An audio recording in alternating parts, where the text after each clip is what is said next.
right now on 5 on Your Side at 10. Tonight, thousands of Palestinians flee Gaza as Israeli defense forces prepare for a ground invasion, and as supporters on both sides of the conflict rally here in St. Louis. We only managed 60 degrees for a high today behind that very cold fall air that we're settling in. How long we're going to stay in this pattern with cloud cover and wind, and when we'll switch it in a different direction and warm back up. First tonight, Halloween fun turns to fright after shots are fired at a school trunk or treat event. Wait, this is Kirkwood. Cannot be happening in Kirkwood, right? And within the last 90 minutes, 5 on Your Side learned from multiple sources the suspected shooter is a St. Louis County police officer. Good evening, I'm Mike Bush. Those shots were fired outside North Kirkwood Middle School today as families from Tillman Elementary gathered for a Halloween event. New tonight, our Laura Barcheski has reaction from the school and concerned neighbors. Laura. Mike, we are not releasing the officer's name at this time because he has not yet been charged with a crime. Pepe Saldana says he was outside his home next to North Kirkwood Middle School when he heard the unexpected Sunday night just before 5 o'clock. I was grilling, I live right next to the school.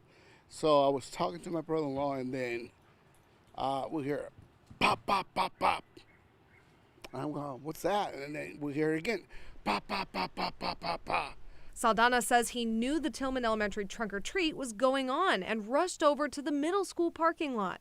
We see people running, mothers screaming, and kids crying. The Kirkwood School District says a man at the event was causing problems. Parents confronted him, and that's when the suspect fired shots into the air. It got closer, and I saw the guy and talking to one of the parents who jumped into this criminal. The school district confirmed other parents tackled and detained the man until Kirkwood police arrived.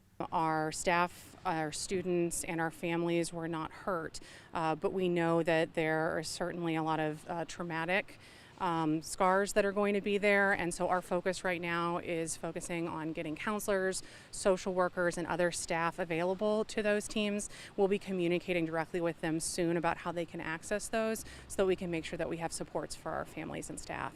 Saldana says it was extremely upsetting for everyone. Seeing my body here running, it makes me so angry because it could have been my son. My son is about his age. I asked the school district if there would be school tomorrow for either Tillman Elementary or North Kirkwood Middle, but at the time we spoke, they were still very unsure about what tomorrow would look like for the students, but would notify parents as soon as possible about changes. Mike. Laura, thanks. Tonight, 3 people are recovering after a shooting in Pacific. The shootings happened just before 10:30 last night. 2 victims were found on South Columbus Street. A 3rd victim was found right around the corner on East Central. Police say they arrested the suspect after he crashed on Old Route 66 across I-44 from Six Flags. He was taken into custody. Tonight, a man is behind bars accused of pulling a gun on a priest outside St. Monica Catholic Church in Creve Coeur early this morning. The priest talked about the scary incident during Sunday morning mass. I said, good morning. He said, wait there, I need to talk to you. I said, sir, I'm not even ready, is it anything important? Or if you move, I will shoot you, he said. So it was a really scary moment. The next thing I see is he pulled out the gun. The priest went on to tell the congregation he ran to the rectory and called police. He was not physically hurt. Creve Coeur police say they found 56-year-old Lorenzo Peebles with a pistol. Prosecutors have charged him with unlawful use of a weapon and assault. The St. Louis Archdiocese tells 5 on Your Side no additional security measures are being taken at this time. Israel's war with Hamas is now in its 2nd week. Tonight, thousands of Palestinians are trying to escape Gaza, with many of them having no place to go.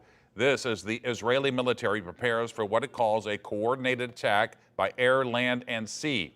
More than 4,000 people have been killed in the last week, including 30 Americans, and 13 remain missing. Speaking to 60 Minutes tonight, President Biden vowed to bring them home.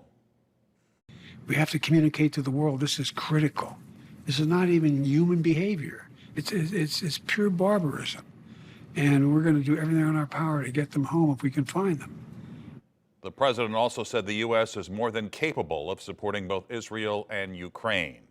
Back here in St. Louis, both Israelis and Palestinians took action holding rallies for peace And 5 on your side's Diamond Palmer has more on their messages. Little old Missouri has a voice, and it is loud, and we stand by Israel. Free, free, free Palestine! Free, free, free Palestine! What may feel like worlds away for some is no longer for Israelis and Palestinians living in St. Louis. A week after war was declared, the pain is still stained on people's faces. This was a terroristic plot to kill as many Jews as possible last Saturday. And there is no moral equivalency. You either stand against Hamas or you stand with them. And the world is painting us as the aggressor. But we know that the majority of the world stands with us. From every place on this earth, outside of Europe and the U.S., the people are with us. Sunday, Israelis took action at Jewish Federation of St. Louis by hanging up missing posters and rallying. Palestinians took action by holding a press conference earlier in the day. Later, they marched and rallied through downtown. Both Israelis and Palestinians say living in America leaves them with unbearable guilt during times of war. And we look at our kids, you know, they're able to play, they're able to go to school, they're able to just like sleep and wake up, you know, safe. And, you know, me as a Palestinian and I'm a mother, it really makes me guilty. And leaving daily activities difficult to bear.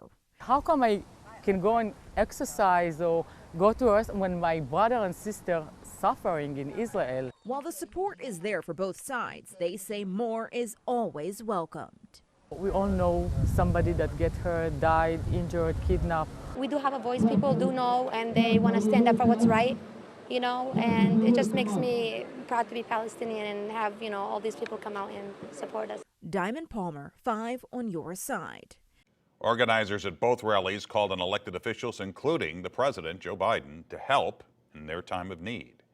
Tonight, CARE Missouri, the Council on American Islamic Relations, is condemning tweets made by a high-profile Washington University professor over his tweets on the conflict. Seth Crosby, the director of collaborations for the School of Medicine, tweeted, quote, "It is a much-needed cleansing, yes, but not an ethnic one." Crosby went on to say, quote, "Israel is not targeting humans." The page has since been deleted. CARE is calling for WashU to investigate. The school says the tweets do not represent the university's position. Tonight, a northern Illinois landlord is accused of stabbing a 6-year-old boy to death and seriously wounding his mother. Police say they were targeted because of their Islamic faith. 71-year-old Joseph Chuba is charged with murder, attempted murder, and 2 counts of hate crime. The attack happened yesterday morning in Plainfield, which is in Chicago's southwest suburbs. Investigators say the boy was stabbed 26 times. He was a lovely boy who loved his family, his friends. He loved soccer. He loved basketball. And he paid the price for the atmosphere of hate and otherization and dehumanization that, frankly, I think we are seeing here in the United States.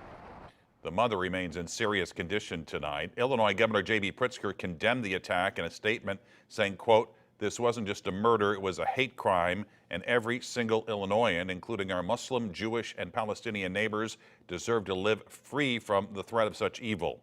State Police reminds everyone to stay vigilant about potential hate crimes and terrorism, stressing, "If you see something, say something." You can get the latest developments on Israel's war with Hamas on KSTK.com. Just text the word Israel to 314-425-5355 and we'll send you a link. Well, today marks 1 month of the United Auto Workers strike. Workers at the GM plant in Wentzville were the first to hit the picket lines 30 days ago. Many members are eager to return to work, but they are making it clear that they are willing to continue to strike to get their 40% raise, 32-hour work week, and the benefits they're seeking. The morale is still up, but again, the days are getting shorter and it's getting colder outside. It is a struggle to be outside on that picket line right now. So, General Motors, Ford, and Stellantis say they can't afford the union's demands. UAW President Shawn Fain says they are prepared to expand the strike to more plants if necessary.